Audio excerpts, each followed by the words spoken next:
పరిమళము నీదేనా నాలో పరవశము నిజమేనా బొండు మల్లి పువ్వు కన్నా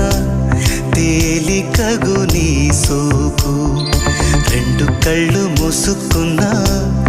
లాగు మరి నీ వైపు సొగసును చూసి పాడగాయలా కనులకు మాట రాదుగా వింతల్లోనూ కొత్త వింత నువ్వేనా ఆ అందం అంటే అచ్చంగాను నువ్వే ఏ చిలిపి కళ్ళ